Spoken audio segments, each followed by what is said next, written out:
Bwana Yesu apewe sifa. Nimekuletea jambo jipya kwenye maisha yako.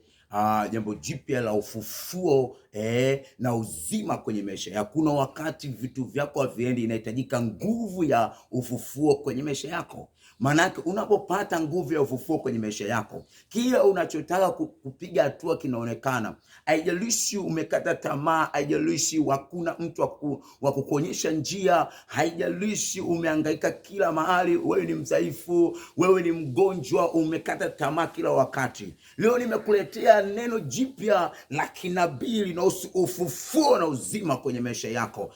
Ukisoma Biblia Marko 16 mstari wa 5. Hawa watu walimtesa Yesu muda mrefu. Hawakujua kusudi ambalo Yesu alikuja kwenye maisha ya duniani hapa kwa watu wengi.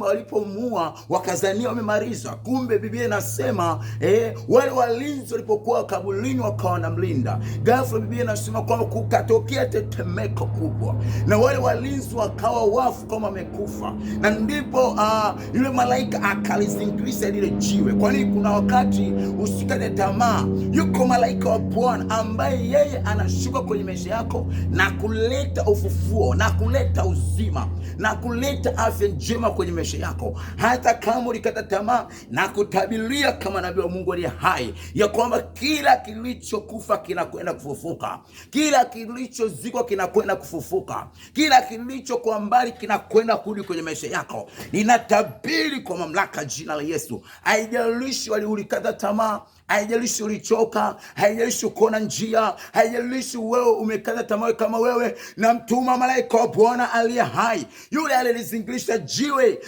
nami namtuma akafufue vitu vyako vilivyokufa, vilivyolala, vilivyopotea, vilivyozikwa, vikarudi na kurejea kwa mamlaka jina la Yesu. Sema amina hapo lipo.